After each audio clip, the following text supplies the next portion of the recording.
नमस्कार दोस्तों, कहानी की श्रृंखला में आज सुनेंगे मालती जोशी जी की कहानी आखिरी शर्त। तो आइए सुनते हैं। दोपहर की चिलचिलाती धूप में दीदी हाँफते हुए घर में दाखिल हुई और छूटते ही बोली, जरा जल्दी से तैयार तो हो जा, सराफे तक चलना है। इतनी भी क्या जल्दी है, जरा बैठकर अपनी सांस तो सीधी कर लो, झप ताल में चल रही है। चलने दो, अब 2 महीने तक मेरे पास इस मरी सांस के नखरे उठाने का समय नहीं है। अरे इतनी कम मोहलत दी है उन लोगों ने कि मेरा तो सोचकर ही दम निकला जा रहा है। पता नहीं कैसे क्या होगा। अब देखो ना, परसों फलदान है और अब तक दूल्हे की अंगूठी का पता नहीं है। पहेलियाँ तुम मत बुझाओ दीदी, मैंने उसकी मेल ट्रेन को बीच में ही रोक कर पूछा। ये तुम किसकी शादी की बात कर रही हो? लो और सुनो, दीदी ने तुनक कर कहा। मेरे कोई 10-5 लड़कियां हैं। मैं तो अवाक रह गई। बड़ी देर बाद मेरी आवाज़ फूटी। दीदी, क्या सचमुच तुम मधु की शादी कर रही हो? क्यों, तुम्हें इतना ताज्जुब क्यों हो रहा है? दीदी ने त्योरी चढ़ाकर पूछा। मधु अब दूध पीती बच्ची तो रही नहीं। इस उम्र में तो मैं मधु की माँ बन गई थी। तभी तो 40 की होते होते सास बनने जा रही हो। खैर, तुम अपनी बात रहने दो। तुम मधु की तरह स्कॉलर नहीं थी, तुम्हारे सामने कोई करियर भी नहीं था। लेकिन ज़रा अपनी बेटी के बारे में तो सोचो। उसकी प्रीलिम्स की परीक्षा सिर पर है। इस हंगामे के बीच लड़की क्या खाक पड़ पाएगी? दीदी, तुम्हारी लड़की आईएएस की तैयारी कर रही है। तुमने क्या इसे मामूली बीए का इम्तहान समझ लिया है? अरे भाड़ में गया तुम्हारा आईएएस। तुम ही लोगों ने उसका दिमाग खराब किया हुआ है। अरे वाह, तुम्हारी गोल्ड मेडलिस्ट बिटिया की हौसला अफजाई भी गुनाह हो गया। हर साल बेचारी मेरिट लाती रही है। ऐसी जहीन लड़की आईएएस न बनेगी तो और कौन बनेगा?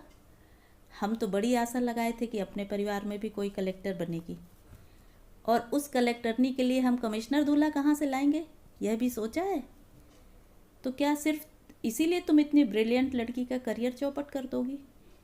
यह तो अन्याय है दीदी। अन्याय नहीं, समझदारी है। एक बार करियर बन जाने पर क्या ये लड़कियां हाथ आती हैं? तब इनके पर निकल आते हैं। लेकिन दीदी, अब लेक्चर ही झाड़ती रहोगी या उठोगी भी? सारा मूड चौपट कर दिया। यह तो हुआ नहीं कि बधाई ही दे देती, घर वर के बारे में पूछताछ ही कर लेती। बस अपना ज्ञान बघारने बैठ गई। छोटी बहनों का यही तो कर्तव्य होता है। एक मैं ही पागल थी जो धूप में भागी भागी यहाँ आई भाषण सुनने। दीदी के तेवर देखकर मैंने चुपचाप अपना आक्रोश गटक लिया और कपड़े बदलने लग गई। मुश्किल से 10 मिनट लगे होंगे। लेकिन सड़क पर आने के बाद ध्यान आया कि दीदी का पारा तो अभी उतरा ही नहीं। वैसे उन्हें मनाना ऐसा मुश्किल भी नहीं था। मैंने बस थोड़ी सी उत्सुकता जताकर दूल्हे का पता ठिकाना पूछ लिया और दीदी का सारा गुस्सा उड़न छू हो गया। घंटे भर से वे जैसे इसी अवसर की प्रतीक्षा में थीं। एक बार जो शुरू हुई तो बस बोलती ही चली गईं। होने वाले दामाद की पूरी बंसावली मुझे सुना गई। फिर बड़े मनोयोग से उन्होंने यह बताया कि कितनी खोजबीन के बाद यह हीरा उनके हाथ लगा है। मधु ने पूर्व जन्म में बड़े पुण्य किए होंगे, नहीं तो इतनी बड़ी जगह की तो वे कल्पना ही नहीं कर सकते थे। कैसे कैसे धनी मानी लोग रिश्ते की आस लगाए बैठे थे। ढेर सा दान दहेज हर कहीं से मिल रहा था, पर लड़के ने मधु को देखा और बस सारे फोटो वापस कर दिए। यह दामाद प्रसंग पूरे रास्ते चलता रहा। प्रशंसा के लिए दीदी को जैसे शब्द ही नहीं मिल रहे थे, पर मेरा मन पूरे समय मधु में ही अटका रहा। बेचारी लड़की, भविष्य को लेकर उसने कैसे कैसे सपने बुने थे, सब धरे रह गए। हम लोगों ने भी उसके लिए बड़ी ऊंची कल्पनाएं की थी, पर सब व्यर्थ हो गईं। अपनी पुश्तैनी दुकान से दीदी ने हीरे जैसे दामाद के लिए हीरे की अंगूठी खरीदी। एक बड़ी सी चांदी की ट्रे भी खरीदी गई। मधु का सेट तो बनकर तैयार था।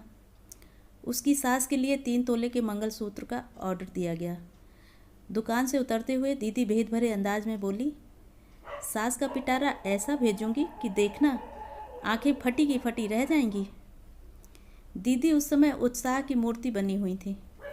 शादी का जैसे उन पर नशा सा चढ़ गया था। उनका बस चलता तो शायद उस दिन पूरा बाजार ही खरीद लेती।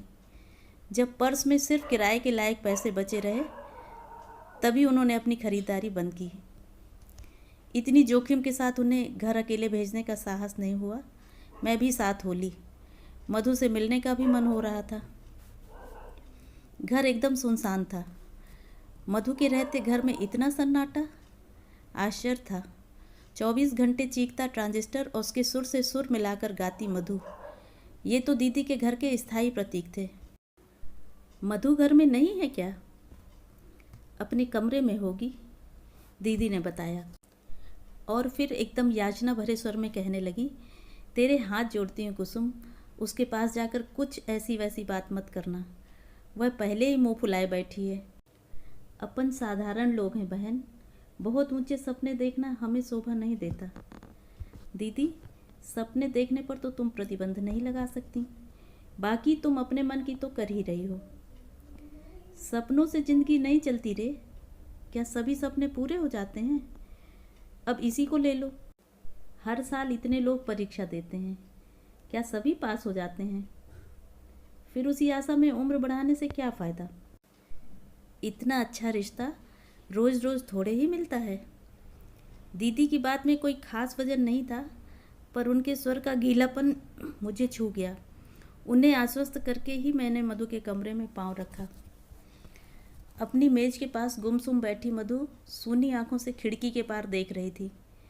सामने फ्रांस की राजक्रांति का इतिहास खुला पड़ा था। उसके पन्ने हवा में फड़फड़ा रहे थे। हेलो हनी, मैंने उसे बाहों में भरकर कहा। तुम तो बड़ी छुपी रुस्तम निकली, चुपके चुपके सब तय कर डाला, हमें हवा भी न लगने दी। उत्तर में मधु ने 2 बूंद आंसू टपका दिए, बस। धत पगली, ऐसे रोते हैं कहीं, मैंने उसे पुचकारते हुए कहा, पर मन ना जाने कैसा हो गया।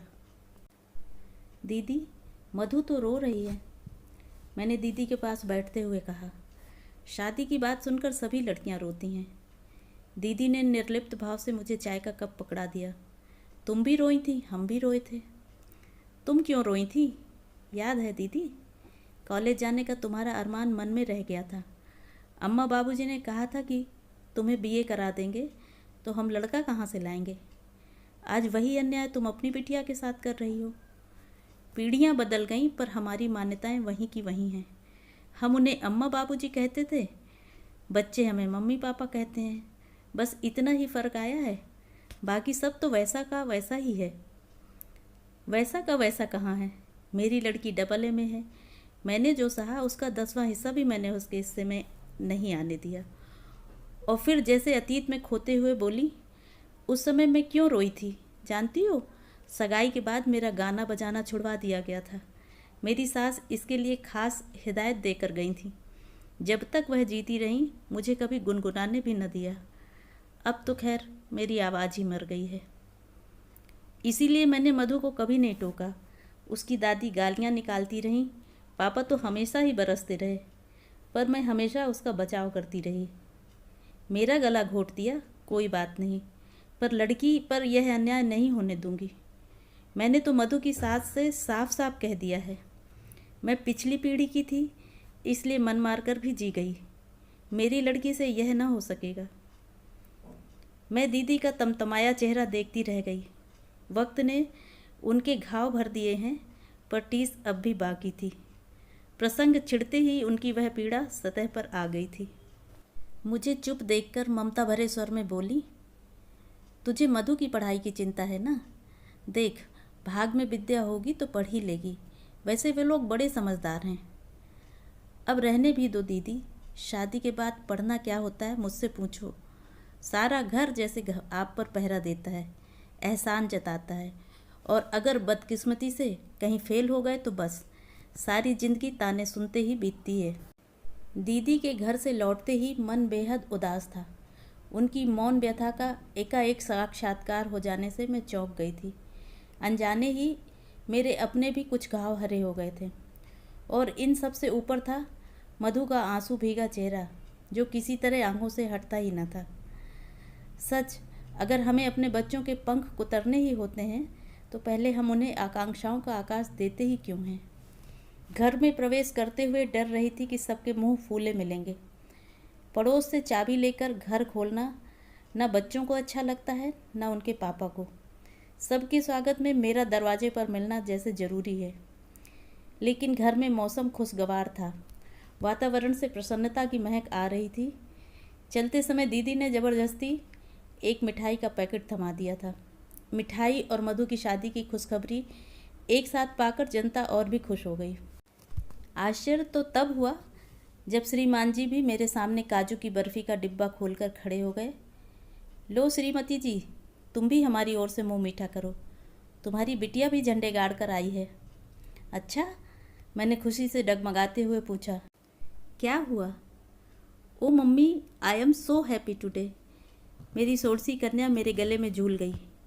अरे पहले मुझे बताओ तो कुछ, तुम्हारी बिटिया को मद्रास कला केंद्र की स्कॉलरशिप मिली है। किस लिए? भरतनाट्यम के, क्या कहते हैं उसे, हाँ, गहन प्रशिक्षण के लिए, एक्सटेंसिव स्टडी इन भरतनाट्यम। अब हमारी लाडो 3 साल तक मद्रास में रहकर बड़े बड़े महारथियों से प्रशिक्षण प्राप्त करेगी। ओ मम्मा, आई एम सो हैप्पी। शीतल फिर एक बार मुझसे झूलने को थी कि मैंने उसे सख्ती से अलग किया और उसी सख्त लहजे में उसके पिता से पूछा, 3 साल तक मद्रास में रहेगी और इसकी पढ़ाई का क्या होगा? अरे भाई, पढ़ने के लिए ही तो जा रही है, बताया ना कि गहन प्रशिक्षण के लिए जा रही है। अरे वाह, यह कोई पढ़ाई है? अच्छा भला तो नाच लेती है, अब और प्रशिक्षण लेकर क्या करेगी? बीए एमए करके ही कोई क्या कर लेता है। ज़रा इस बात पर तो गौर करो कि 810 लोगों ने फॉर्म भरे थे, उनमें से केवल 10 को चुना गया है और उन 10 भाग्यशाली लोगों में तुम्हारी बिटिया भी एक है। कब भरे गए थे फॉर्म? किससे पूछकर भरे गए थे? आवेश में मेरा गला ही रुंध गया। इतना एक्साइटेड क्यों हो रही हो? इतना बड़ा कदम क्या वह अपने मन से उठाएगी? मैंने भरवाया था और शायद तुम्हें बताया भी था। गलत, मुझे बताया होता तो मैं कभी हाँ न करती। मैंने तो इसे डॉक्टर बनाने का सपना देखा था। छी, मैं नहीं बनूंगी डॉक्टर, मुझे वह चीर फाड़ जरा भी अच्छी नहीं लगती। शीतल ने ऐसे मुंह बनाया जैसे उसे उपकाई आ रही हो। तुम्हें तो बस पैरों में घुंघरू बांधकर मटकना अच्छा लगता है, मैंने उससे भी बुरा मुंह बनाकर कहा। यह अच्छी ज़बरदस्ती है। शीतल के पिता सहायता के लिए दौड़ पड़े। अगर उसकी दिलचस्पी मेडिकल प्रोफेशन में नहीं है तो ना सही, दुनिया में और भी तो विद्याएं हैं कि बस नाचना ही रह गया है। पर मम्मा, इसमें बुराई क्या है? देखो, वे गंभीर होकर बोले, बच्चों पर अपनी पसंद नापसंद लादने के दिन अब लद गए। अब हमें उनकी रुचि का भी ध्यान रखना चाहिए। और कैसे ध्यान रखा जाता है? मैंने चिढ़कर कहा। इसके लिए हमने ट्यूटर रखे, महंगी पोशाकें सिलवाईं, रियाज के लिए टेप रिकॉर्डर खरीदा।